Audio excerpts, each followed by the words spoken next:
Webflow is a fantastic tool, and what it's enabled people to do, particularly designers, is enabled designers to be able to offer web development services as well as their design capabilities, because Webflow is a fantastic tool that's very user-friendly and can build websites with a user interface that's super intuitive, and it's an awesome tool. But there's one consequence of enabling to build websites so easily, and that is the code that you create. Webflow has the ability to create semantic code, but it's up to the designer or whoever's building that website to actually create the code semantically. So a little bit about me is that I've been creating and coding websites for over 10 years now. So I'm very, very familiar with what we call front-end development. And so as a consequence of the ease of Webflow and creating websites with Webflow, I'm seeing websites that are being created that are the code itself is incorrect, and it's not semantically correct. So why would you want to write semantically correct code? Well, there's a few reasons, and well, first of all, it's going to rank you better if you've written your code well. Okay, so that if it's trying to decide between two websites, it's going to rank the website that has better code higher the one that doesn't have good code. The other reason is because it can understand your website better, because what people early stage developers and most definitely designers, what a lot of people don't understand is that the HTML, the code that Webflow writes is actually, it has meaning. So if you create a certain tag, then that's telling Google, hey, this is a header, or this is a link, or this is a paragraph. And the better Google can understand your website, the better it's again going to rank, because not only is it clean code, but it's semantic code and it can understand it. It can actually present and understand your services, understand what you do a lot better than if you aren't giving it the correct tags, and we'll go into that. The other aspect is a massive, huge thing for me, especially, is accessibility. If there are screen readers, not necessarily screen readers per se, some power users as well are interacting with your website. They're interacting with it with a keyboard, and that's all they can use is a keyboard. Or on the iPhone, there are certain ways you can interact with a website that particularly a sighted user. There are many other, obviously there are many other disabilities, but if we take sighted users as an example here, someone who can see your website is able to easily navigate it, easily interact with it, and a person who doesn't necessarily have great eyesight may interact with your website better. So the code you write actually enables the tools they use, whether it's a browser or an iPhone or the keyboard or whatever, the tools they use can interact with your site and understand your site better and navigate your site a lot better. So it's a huge thing for me that everybody can use your website. So we'll get into that as well. So I'm going to use Future as an example because I know their website is created in Webflow, and it was actually a discussion that I was having with another Future member that prompted this video. So we're going to use the Future's website to kind of go through it and explain a few things and basically audit the site in an attempt to kind of better inform those who are creating websites in Webflow, how they can create better, more semantic websites that Google loves, and like I say, accessibility. So any kind of technology that wants to interact with the website is better able to interact with the website. So without further ado, let's get on with it. I think it's important to say, and I've used Webflow, and I fully recommend this, is that they provide fantastic templates to use, and they're a great starting point. But the thing to remember about templates is that they could be created by anyone. And in the example of my own website, it was created by someone who doesn't necessarily know how to code. So if you're starting with a template, it's great to go in and actually look at the code. So using everything we discuss here, looking at the code and actually changing the code, because, you know, like I say, it might look great, but the code might not necessarily be up to scratch. So starting with a template is a fantastic place to start, but then really go into the code, use these techniques we're about to talk about, and adjust the code accordingly. So as we audit this site, hopefully I'll be able to suggest some real quick wins on how to change the code in your Webflow project and really make some quick wins out of it. So we're just going to start at the top here and start to pick apart what we can to explain a few things. So what I've just done there, I've just right-clicked on anything. You can click anything and you've got inspect element. And what you're able to do then is actually you're able to see the code and actually make changes to the code just in the browser, just in your browser, so you can pick things apart and understand things a bit better. So you'll see I've clicked on the logo there. And the first thing to say about the logo is that we've got two images here, and I can see why. Is that you've got one image that shows in desktop mode and one image that shows in mobile mode. I don't think the second image is necessary there. Okay, so yeah, you're making the logo smaller. You can actually do that in CSS, so I don't think there's any reason to have two image tags here. But anyway, the topic of the discussion really comes down to alt tags. Now, inside of this link, you've got two images, and they both have an alt tag. Alt tags are essential. That every single image that you use needs to have an alt tag, whether it's empty or whether it actually has text in it. As you can see here, the alt tag has text in it. So this link here is understanding the text that's on the image tag. So it pays to understand a little bit about how accessibility users and how Google navigates and understands your website. And the first thing that both accessibility users and Google do is they follow all the links on your page, and that's how Spider navigates through your page. You can imagine it goes to a link and goes to wherever that is and then indexes that page, and it just branches out like that. And this is a key way for Google to also understand what your website is about. So if a spider was to go onto this link, then we've got two alt tags here that it's trying to understand where this link goes and what that page is about. And so it goes onto the link and it can see the future logo -black, the future - content, courses and tools to revolutionize design education. Now, that doesn't make sense. That doesn't make sense. I think this text is great, but this text is throwing it off, and Google or the Spider is gonna understand this link to be these two things. Like I said, you can use blank text on alt. So I would remove the text from this image and only have the text on this image here, the future, content, courses and tools, and that's a great alt text. So or a link text rather. So I would potentially remove the alt text on the first image.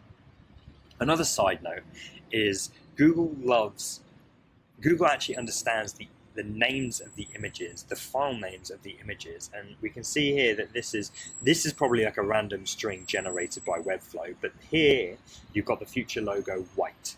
Now there's an opportunity there to try and get some SEO juice and actually name it something a bit more semantic, but I would potentially just name that the future logo. That's just a little tidbit, and throughout the website, any images you use, just name them whatever they are, and you can actually get some SEO juice from the names of your images. So the second thing that I noticed is that this is all these divs here. Now, there's actually a navigation element in Webflow that you can use, and what that says is that this is the main navigation of the website. And here it is. Here's where I would potentially. Oh no, that's not it. So here is maybe where I would use a navigation tab. If we were to go to our website, this is my website that I built in Webflow. What you'll see here is that is a nav bar. And what that does, it renders out a nav tag, and this just understands that this is the main navigation of the page. It's really important to use the correct elements for the right things, and there's lots, and I think it's worth exploring what tags are actually available to you, and understand and using the right one for the right scenarios. So just on the nav, staying on the nav here, is that what I noticed is that this search button is not actually a button. I would probably guess that this is a div with or an image with a click event attached to it. Now the problem with that is, and I'll get into this now, is that like as a keyboard user, I can't get to that button. I have to have a mouse to be able to trigger the search. I can't get to it, so I have to actually do that. And so this actually needs to be a button.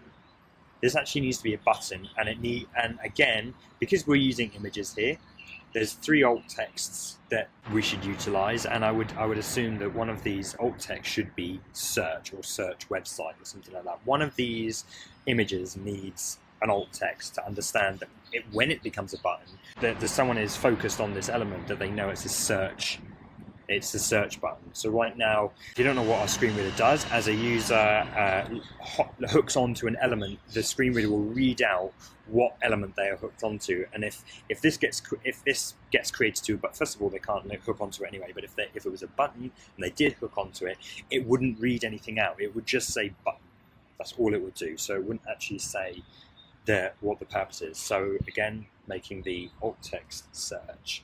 So what you just saw me do there while I jumped down the screen is that I actually use my keyboard to navigate this website, and I do this as a what we call power user. I do this. I navigate websites with my keyboard, and I don't touch my mouse. And you can do that with the tab button. When I click tab, I actually don't know where we are, which is where I'm kind of going with this. Which is where I'm kind of going with this. I think we're on the future link there. I don't know, and the point I'm trying to make here is that, and I think we're on learn right now. I've just clicked the button again, and I think then we're on shop. So what you need to do, every single link, we've got a hover state which goes blue, but you need a focus state too. You need a focus state, so you know that when you click the tab, it goes blue and the user knows where they are. And you can assume that if someone is using a keyboard, they are potentially, their sight is potentially impaired. So what my websites do is that on a hover state, it might be something subtle because you can assume that someone's using the mouse. They kind of know where they are. But if someone's focusing on an element, let's just do this here. Ooh, now I didn't notice this while I was going through, but this does not look like, so I actually don't think that is a link, which is, and that's the nav. Okay, so you can start to see here now that how this is a little bit confusing. That's supposed to be a navigation, but it's hidden. That's a drop down, so I don't know why that's a nav, to be honest. That should just be a div. A nav is just, you tend to just have one nav, and that's the main navigation on the page. Right now I can see a nav here and another nav there, but these aren't actually buttons. Okay, these need to be buttons. These need to be, if it's just a drop down, so shop is a drop down, so that can be a button, but learn, okay, so it's just a drop down, so these need to be buttons. They can't be divs. And me tabbing there was a wrongly assumed that they're hooking onto the nav things here. Okay, right, I'm getting massively sidetracked. So these need to be buttons. And when someone, and a screen reader or a keyboard user will tab through, they would hook onto that. And I would potentially, and I'm just going to write some code here, I would potentially put a massive border on it, like 4 pixels, solid, and then yellow, just to look good. Now you can see that looks super clear, I'm able to easily see exactly where I am. So that's the power of maybe changing the focus state as opposed to the hover state. So I think in the specific case of theFutur is, as you can see, their mission is bold, and they want the 1 billion mission. And ironically, if we're not catering to be more accessible, then it almost does not align with that mission to say we're going to reach 1 billion users. Yes, you're going to reach 1 billion perfectly able users who are able to use a website. But the more accessible your website is, the more users you're going to be able to reach. So let's align that mission with making an accessible website. So again, on the subject of buttons, is that I noticed that when we go into mobile mode here, is that this is a link. Now, this is the subject of whether to use a link or whether to use a button. So a link is an element that takes you to another page. Okay, it takes you to a destination. This does not take you through to a destination. This needs to be a button because it's triggering an interaction. This does not trigger us through to a page. So again, if Google goes to this and it will hook onto it and think this is a link, it won't go anywhere. It won't do anything. So Google is blocked there.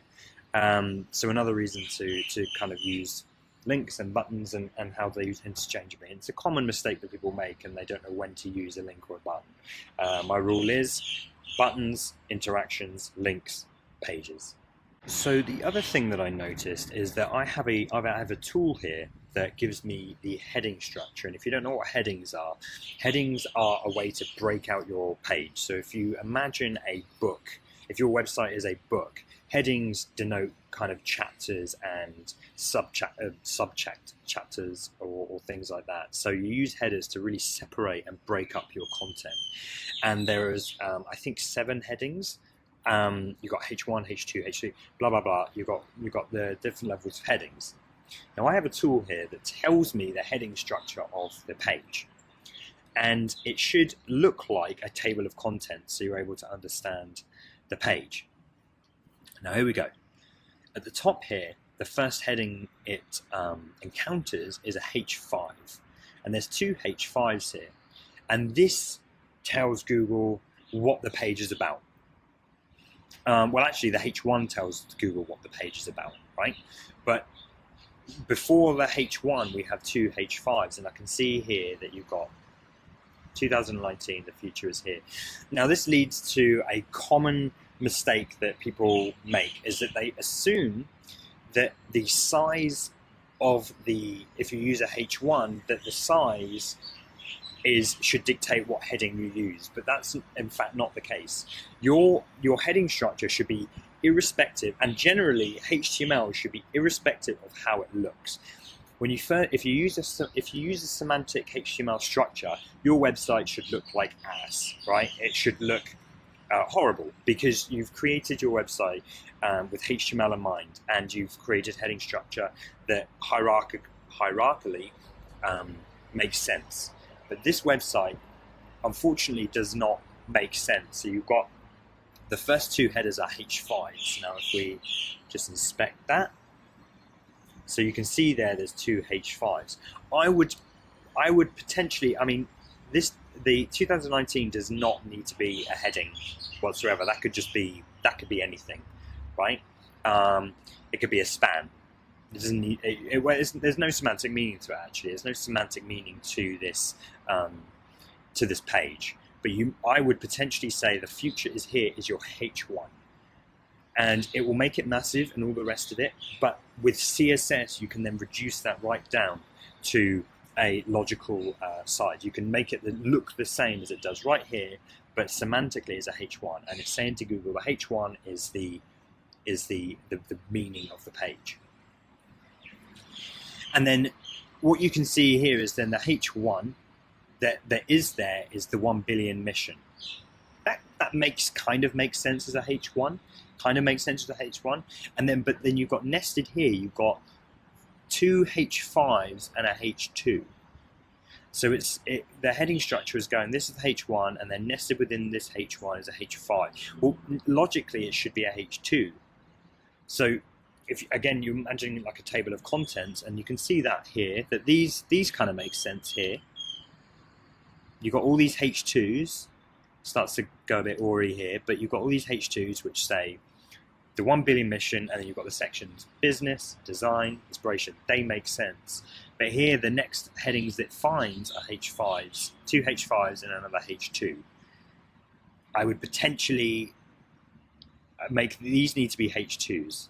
These need to be H2s, and I can only assume that, here we go. Our mission is because it's small, that the designer or developer here has made it into a H5 because it needs to be small. But these need to be H2s. These are nested.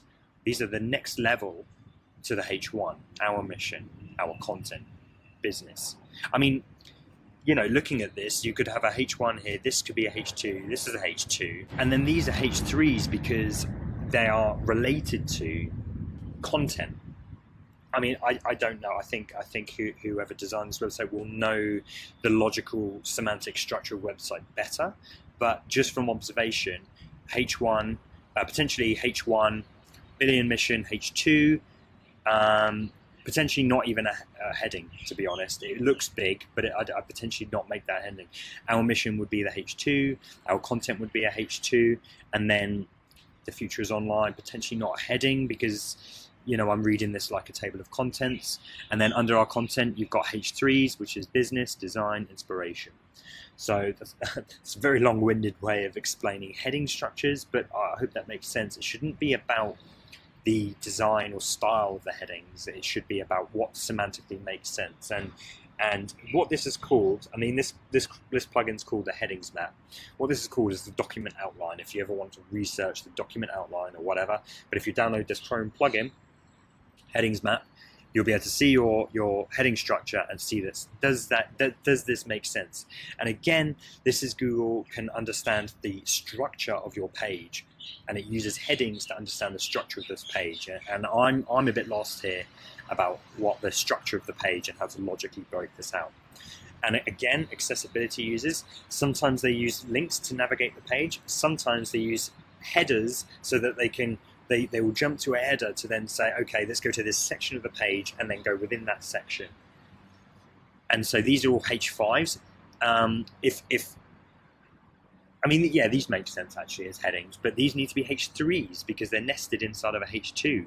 They need to be H3s, not H5s. So that's a little bit about heading structures, and I hope that makes sense. So the other thing then I noticed is that, so we have headings inside of a link. Now, as we've just discussed, a keyboard user, let's call them keyboard user, a keyboard user will navigate your website using their keyboard, and they can navigate it using links, and they can navigate it using headings. So to have a heading inside of a link really doesn't make sense. So how I would potentially do this here, and I know you want to make this all clickable, but if a keyboard user was to navigate to this link, the screen reader would actually read out, how to use color, the basics, what is color theory. There's a lot for it to read out, and if you're using keyboard and you're having to listen to everything, you know, that's a lot of text to listen to. I would be tempted to make just watch now a link, right? And if you're a keyboard user and you're navigating through the page and you just hear a link say watch now, it can be quite difficult. So there's ways you can get around that. In that, where is that watch now text? Okay, there it is. You have the watch now text, but what you would probably want to do is you can use a special trick where if you were to what would make logical sense here, right? It would be watch how to use color, the basics now. That would be a logical thing. If someone's land on this link and it was to read it out, that would kind of make sense. But what you can do is if you were to write in Webflow, watch how to use color, the basics now in the text editor. And I think I actually have an example on our website. Let's try and find it. Okay, so I've found it, and this isn't in the same kind of context, but it's the same idea. So I wanted the H1 of our page to be nice and clear about what we do. And you would assume that this is the H1, but to me this doesn't describe what the page is about. Grow your tech company, increase your customers, change the world, obs. It looks like a H1, but it's not. So what I've done is I've got a H1, and I want to, if I can just remove that, and it looks like ass, but that's not the point. The point is that this is hidden. This is actually hidden. And what it says, brand strategy and design studio for technology companies. Okay, and then I've added this class called SR only. And what this does, it hides it, right? And it hides it in a very special way. And I'll get into later on what theFutur have done to hide some of their things that they don't want to be visible. This hides it so that screen readers and search engines can see it, but the user cannot, and that's good. That's exactly what I want. I want search engines to understand what this page is about, but I don't want to say, what was it, brand strategy for tech companies. I don't want to say that anywhere in the design, so I've used SR only. This class can be whatever you want, and if I just go to SR only, if I just Google search SR only, this is a CSS class. So what I did, I copied that, and if I remember rightly, how to have my own custom CSS. Okay, I can't find it, so what I'm just going to do is there might be a place to put your custom code, but if you can put this inside the head, maybe before the body makes sense. Yeah, in the head. But you can go style, and then close that, and then paste that in your custom code now, and that gives me access. If I put this class, and this can be anything you want, hide my thingy. This can be anything you want, but if I was to put that class, if I save that, now if I was to put that class on here now, oh. Okay, so for whatever reason it's not working, but if I was to put this class on to my elements that I don't want to show, then that will hide it, and it will enable screen readers to understand it, and SEO and all the rest of it. So going back to our example, having watch how to use color the basics now, and then wrapping the how to use color basics in a span tag, and then putting that class in the span tag will actually hide it. Okay, will actually hide that element, and it will just kind of make more sense, and you won't have to actually, the screen reader or whoever won't actually have to read all this and go through all this to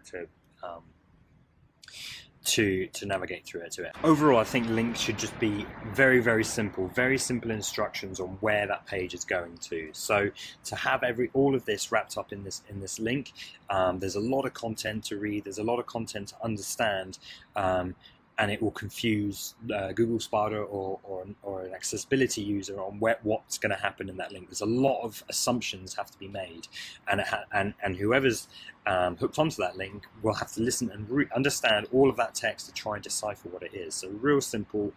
Watch simple tips to improve your design now. Done, absolutely done, and that will be great. So another area I looked at was these social links, and again, looking in, they're images, which is fine, but they have an empty alt text. So again, hooking onto this link does not know what this link, it knows where it's going because you've got the href here, but it doesn't understand it. So you might want to put something like go to our YouTube channel or something like that. In the alt text, go to our Facebook channel, go to our Twitter channel. So this is my favorite part. Forms are by far the most important thing on a website, particularly this one, because it's getting people to sign up to your mailing list, right? So looks great, but let's look at the HTML and see what we can pull up. So whoever's created this form knows that every single form input needs a label. Every single form input needs a label, and you can do that with the for attribute, and this needs to be the same as the ID that it's linking to, right? So first of all, this ID is drip first name. So I'm not sure why that ID is like that. Maybe there's some styling associated with it. There's not even any style. So this needs to be linked to that. There's a couple of reasons for that, right? Actually, we'll get into that when I explain. So, but what the designer has done here is they've done display none, because they obviously don't want this link, this label to be seen. Now, unfortunately, what that's done is actually hide it from screen reader users. So if a screen reader if a screen reader lands on this input, they will not know what this input is asking them for. They will not know. It doesn't read the placeholder. It doesn't know. It will just say input. And if you have a label attached to that, then it will know what it's linked to. But because this is display none, it does not know. So this, unfortunately, needs to not have display none, and it needs to have, if that SR only class that we spoke about earlier, it needs to have something like this attached to it, where it hides it visually, but it still maintains that context. And these two, the ID and the 4 and the ID, need to match up so that it knows. Because if so another thing, and I'm one of these people because I'm stubborn, but what people tend to do is click on these to navigate through here. So if I change this to, if I change this ID to the one that we want, then when I click on this, you can see that it puts me in that field, and that's the beauty of it. So having shown these labels, you can now see that even if they were hidden correctly, they both say name. So this, of course, this needs to be first name and this needs to be last name. The labels need to make sense. A few last little things as well. We've got the address here. There's actually an address tag that we can use, whereas this is just a paragraph right now. It's actually an address tag we can use. I don't know where it is, but just for FYI, and I think that's quite important to use an address tag here, because this is your address, and again, Google understand that that's your address. And these are actually, this is a list of links, but what I can see here is that these are just links inside of a div. And here's an opportunity to create a list here with a heading of shop. I don't know what heading that might be. Once you redo the heading structure, it could be that this is a H3 or H4, and then there's a list of links there. So you'd use an unordered list, and again, maybe there's a list, typography, paragraph. See, these are all, we're looking at all these collection. Oh no, so these are all worth investigating and trying to understand what they do. Symbol. Here we go, list and list item. That's what it would be. So it's worth really understanding what the purpose of these things are, and understanding your website and using what's necessary. So I hope this was helpful. Hopefully these are all quick wins, mainly the heading structure, mainly the links and the text within the links that I think are the big improvements you can make here. But I want to show one final thing that you can do within Chrome to better understand your... Oh, we're not even in Chrome. What you can do in Chrome is you can actually run an audit on your website, which will tell you some things you can do to improve your website. And this website rates pretty well according to the audit. It's not perfect. I think there's some issue going on. Let's just retry this. Oh, I know why. It's because I'm not in incognito mode. It's best to run these audits incognito mode, because then all of your plugins will load. So, but the point is, I just want to show you that there we go. These might not necessarily be completely true because of all my plugins, but it will just give you some quick wins and some ideas on what you could be doing to improve your website. You know, so that's another quick tip. Yeah, so just to end on that, I hope this was helpful. If you're interested, I'm building a fundamental front-end webinar course, which I'll be releasing in a few weeks. If you're interested, please get in contact with me. You can get in contact with me at samuelgregory@me.com and let me know if you're interested in the course. I'll be releasing some teasers in the next few weeks, but do let me know if you're interested in learning more about HTML and how you can build better, more functional websites. So cheers for sticking around, and I'll see you next time.